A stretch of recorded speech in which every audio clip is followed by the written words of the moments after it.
yabo into eyenzakalayo ke uRamaphosa ke ungubani uRamaphosa is a puppet yabelungu umdlwane owathunywa uKholwe ngesikhathi esidala ukuthi njengoba sithi ababhunu nabelungu siyabanqoba ngakho kufanele kubeke nabantu bethu abangena la uzokhumula uBrian Molefe kanye nobaba ke uTito Mboweni bathathwa baswaphethe iphesha kwezilwandle bafundela finance lapha kwalasengilandi uRamaphosa bona bathathwa baphinde bafunde engilandi basebethathwa befaka emabhizinisini ngenhloso yokuthi uma bengena emandleni bewuhulumeni wabantu abamnyama oqala eNingizimu Afrika bebe understand the economy bebe understand the infrastructure bebe understand i business operation bafika benzani na bona bavele bajika bakhotha izinqe zabelungu so ke manje ke that white monopoly capital is also a reason why Ramaphosa is not a leader is a president that came to protect our interest of the white people, came to protect our interest.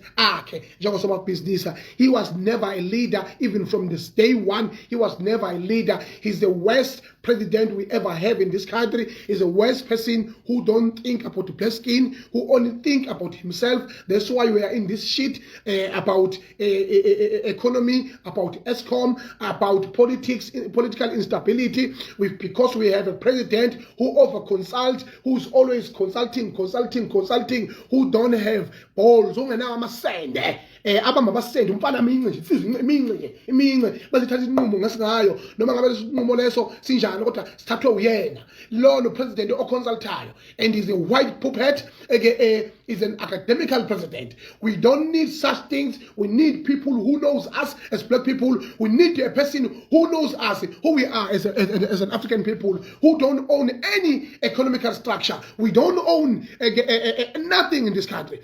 Show me one thing. Engiliphethe njengamanje likhiqizwe India malabala ukhalwe nizobe mfaso khotholwa omanenza ana omeka ithintitha ngethawula lamabhinqa elimalabala leli thawula lembalabala. There is no black man that is benefiting with this towel. Kodwa obala baliphethe abantu abamnyama. Leli thawula limbalabala liqhamuka eIndia ngamabhokisi baxakeka ukuthi demand yaleli thawula la ngaka eNingizimu Afrika because inina isilithandile sengamabhinqa ngalithatha mina njengo president ngaliphamisela phezulu ngilifice likhona kanti selizikile ngalithatha mina ngalisa phezulu laduma lezo lonke injoba leli thawula namhlanje lento enkulu kangaka kodwa likhiqizwa umuntu omnyama likhiqizwa amandiya wena seIndia benefit Amandia. We are benefiting nothing as black people. So the order Ramaphosa abe yelele eGesteren Bosch nababe yele ngilandi ayizange beze hlobo. We are still under a white monopoly capital. Captured state. If you're talking about the capture, akekho umuntu ocapturisha izwe okudlula Ramaphosa in the history of the continent and in the history of our country. Sengiyabona ukuthi njengoba bekhuluma nge-state capture thulwing ithemu kaZuma nje babe prepare ukuthi abantu bacabanga ukuthi into ethu corruption ne-state capture is belong to Nxamalala. uNxamalala ngiphike mina maningi amaphutha naye wenzile kodwa kuningi okuhle futhi akwenzile njengoba nawe Ramaphosa I mean I don't think you are a completely bad president.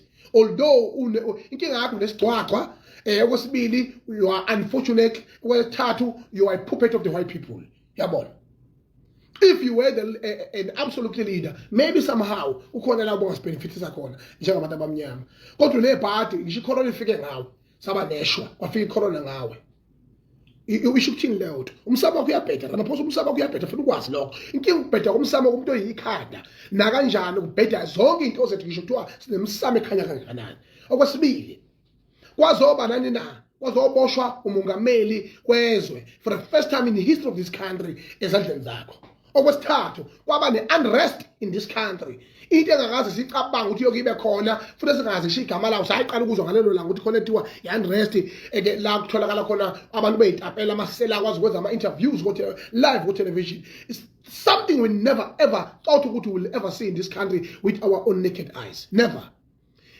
Okwesine kuzoshiya iparlamente kuzoshaya iParliament into ezazi sicabanga ukuthi yokenzeka kulelizwe yasha iParliament ngoba yosuku luyipharale lenkosi kwathiwa ilona shisa iParliament ngoba nibalekela iqiniso lenilaziyo ngoba into abaholi ngicabanga ukuthi abantu abangenamali nabantu abasemhlabeni abaphansi njengathi abaze lutho futhi abantu abangakwazi ukucabanga nokuanalyze ama decision eniwathathayo ngoba we are politicians today because you taught us to be politicians. Nina kusukela kudala nabulala iqembu nabulala wing igatsha lophiwo lwentsha le-ANC after malema nje lasenibona lento ukuthi vele bithwalise kanzima ngoba abanomona abafuna ukufa njengoba abothakathayo njengoba abothwele njengomzalo othwele othi izingane zakhe ziyobusa mayisaphila yena mayisefile akafe nayo yonke into. You are just like that. That's why igcwele izalukazi namakhehla kuma delegates enu nakuyi leadership yene eParliament. There is no youth. You don't smell youth.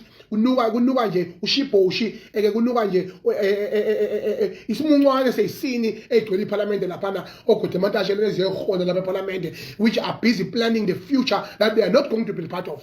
How can you plan the future that is not going to be part of? We are going to make you not be the part of the future while you are still alive, so you can tell your ancestors that we have messed up. Now the country have turned around. Turn around. Yachika izinto manje. Nasho yabo. So ukufa kohlangana kakhongolose esandleni zakho namhlanje ke njengoba ngigqelelene nje nina Ramaphosa nama-delegate uyokhokhe ishisiwe imali lezi uzama ukubuyela esikhundleni khohlwa angiphiki ungabuyela ngoba phela abantu bayizithutha we don't think the same.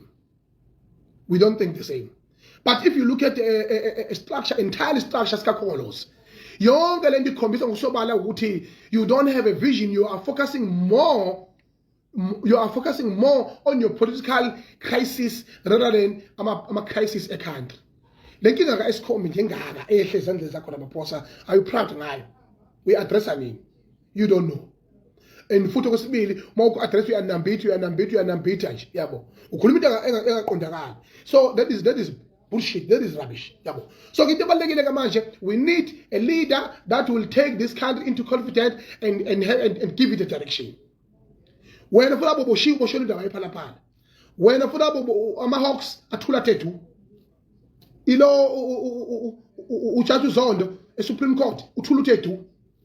Wonke umuntu oqondene nama-structures nama-political organization akhuluma umuza ngoba abanaphane power yokuthi alenze iParliament lengabuseke libe stand still until this thing is resolved, because you have violated section 89 constitution of the constitution, where when our parliament isandla wathi help me God wafunga wathi ngeke uzoyenza le nto leyo. Section 89 nami ngustadishile ngibhinqa nje ngubone kahle ukuthi awuvumele ukuthi wena unga-operate outside being president ngaphandle ukuthi ube nomongameli nje ume ukuthi mpo ube mongameli, ngoba mase kudingakala ukuthi uthathele umuntu loyo okuxhaphazile ebhizinisini ke uyomsejele noma ungasakhokhelanga kahle umfaka enkantolo. Uzomfaka kanjani njengosomabhizinisi ekubeni kwa inkantolo lezo iphethwe uwe njengomongameli?